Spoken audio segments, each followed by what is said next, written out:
Haemophilia. Haemophilia के बाद में अब नेक्स्ट अपन टॉपिक है polycythaemia.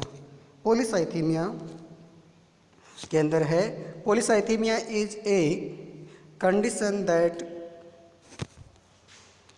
that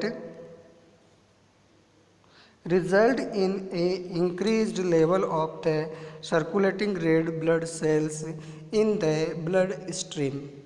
People with polycythemia have a increase in hematocrit, hemoglobins or red blood cell counts above the normal limits. Polycythemia is a manually reported in the term of increase the hematocrit levels or hemoglobin level greater than 16.5 gram per deciliter in women and greater than 18.5 gram per deciliter in men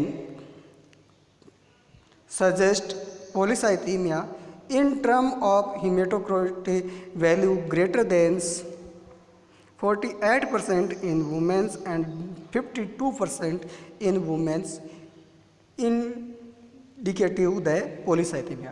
polycythaemia के अंदर जो हीमोटोक्रिट levels है, haemoglobins है और RBC है, उसका level increase हो जाता है और इंक्रीज होने की एक कंडीशंस बताई गई है कि जो वुमेन्स होती है उसके अंदर 16.5 ग्राम पर डेसीलीटर और जो मेन होता है उसके अंदर 18.5 ग्राम पर डेसीलीटर के हिसाब से इनसे भी ज़्यादा हो जाता है।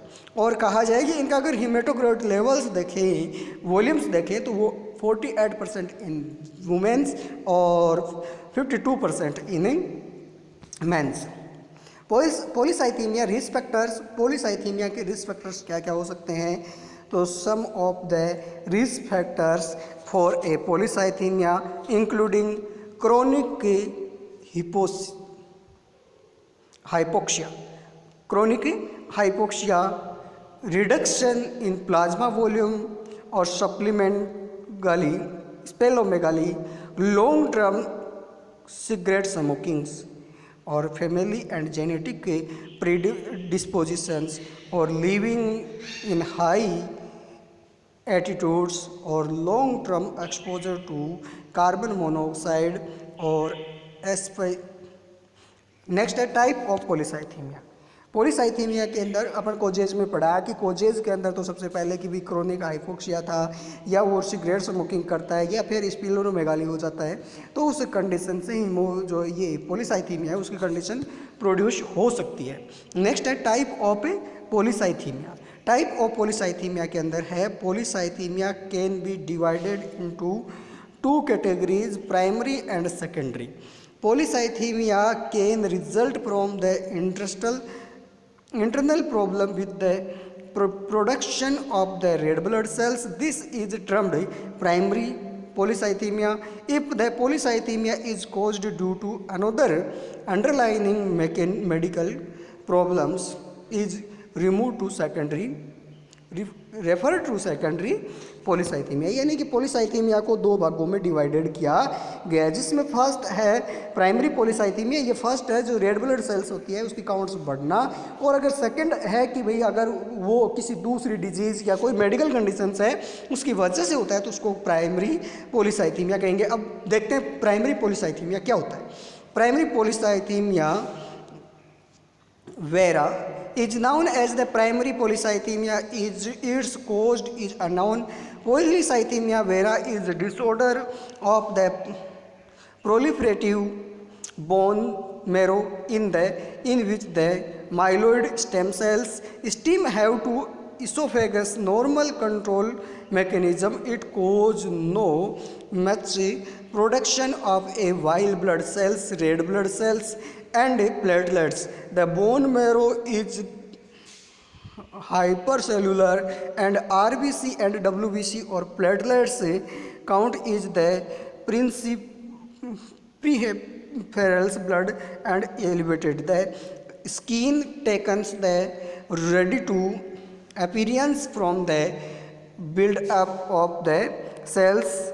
PV is usually found in patient over age 50 years. यानी पॉलीसाइथीमिया है, इसके अंदर जो मान लो आरबीसी है, डब्ल्यूबीसी है और प्लेटलेट्स है, इनकी काउंट्स है वो इंक्रीज हो जाती है, और जो वॉल्यूम्स होता है, जो प्लाज्मा वॉल्यूम्स होता है वो डिक्रीज हो जाता है, और इनके इम्बैलेंस के कारण होता है, और ये 15 ईयर्स एज से अबो होने के कारण हो सकता है। नेक्स्ट है secondary polycythaemia. It A polycythaemia is caused by the underlying medical problem is referred to the secondary polycythemia. Secondary polycythemia generally occurs response to the other factors underlying conditions that promote red blood cells production, or secondary polycythemia usually to increase the erythropoietins or production, either response to chronic hypoxia. Some of common condition that can result of elevated the erythropoietin due to the chronic hypoxia and oxygen supply includes। यानी कि polycythaemia है वो सीधे secondary polycythaemia सीधा नहीं होता, ये किसी अदर मेडिकल कंडीशंस होती है उसकी वजह से प्रोड्यूस होता है। थर्ड है इसके अंदर रिलेटिव पॉलीसाइथीमिया। रिलेटिव पॉलीसाइथीमिया में है, relative polycythemia describe condition in which red blood cell these situation vomiting, diarrhoea, excessive sweatings, number of red blood cells is normal, but because of a fluid loss affecting the blood plasma red blood cell count में seen elevated. इसमें क्या होता है कि जो मान लो कि red blood cells होती है, हीमोग्लोबिन्स होता है, वो नॉर्मल लेवल्स में होता है, लेकिन प्लाज्मा का वॉल्यूम्स कम हो जाने की वजह से वो दिखाई पॉलीसाइथीमिया की कंडीशन उत्पन्न हो जाती है, stress polycythemia. This is a condition may be in a hard working anoxia और middle aged and due to the low plasma volumes allow the red blood cell volumes may be normal. Other than name of this condition a producing pseudopolycythemia, stem erythropoiesis और Gudel's disease.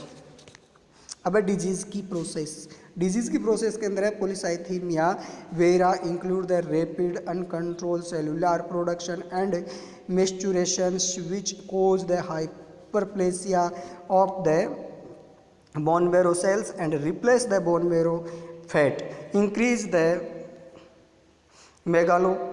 megacarditis may be present from the clumping of a patterns. Bone marrow blood counts 90% affect the individuals. The cellular production increase the blood volumes and organs and tissue becomes enlarged and with a blood। अब बात करें अपन clinical features की, तो clinical features के अंदर है symptoms result from increased blood volume increased होने के कारण कौन कौन से सिम्टम्स आते हैं? रूडी साइनोसिस यानी reddish purple of skin and mucosa, iridescent face with ingressed retinal veins और itching after taking a shower और bath post bath pruritus, a feeling of a fullness in the head with a headache और weakness है, fatigue है, dizziness है, tinnitus है, और इसके अलावा नोज ब्लीडिंग्स है, आई बर्निंग्स है, ये सारे के सारे सिम्टम्स होते हैं। Symptoms from increase the blood viscosity के कारण होता है, एंजाइना है, क्लाउडिशंस है, डिस्पीनिया है, ये कंडीशन उत्पन्न हो सकती है। अदर सिम्टम्स की बात करें तो वेट लॉस है, breathings difficulty when they lying downs, chronic cough, night sweats and sleep disturbance और splenomegaly and hepatomegaly. Diagnostic evaluation के अंदर पेशेंट हिस्ट्री है, फिजिकल एग्जामिनेशन है, ब्लड टेस्ट है, एक्सरे है, ईसीजी है, सीबीसी है, ये सारे के सारे टेस्ट किए जा सकते हैं। मैनेजमेंट की बात करें तो इसके अंदर मैनेजमेंट में क्या क्या किया जा सकता है वो चीज़ देखें तो देखते हैं वो क्या होता है। तो सबसे पहले मैनेजमेंट की बात करें तो the goal of treatment to reduce the thickness of bloods and prevent the bleeding से। A method of a polycythemia प्लेटोमेगली used to decrease the thickness thickness is the, इसके अंदर है कि भाई कम से कम अपन ऐसा मैनेजमेंट करें जिससे क्या हो कि जो ब्लड सेल्स है वो इम्प्रूव हो सके और जो प्लाज्मा वॉल्यूम्स है वो भी इंक्रीज हो सके और ब्लड सेल है वो एक नॉर्मल काउंट में रह सके। अब नर्सिंग मैनेजमेंट की बात करते हैं तो नर्सिंग मैनेजमेंट के फर्स्ट है प्रिवेंटिव पॉलीसाइथेमिक कॉम्प्लिकेशंस, और सेकंड है reduce the headache and body pains, और थर्ड इसमें करते हैं पेशेंट इवाल्वेशन की, रिड्यूस एक्सरसाइज है, अवॉइड द टोबैको है, be good to take skin है।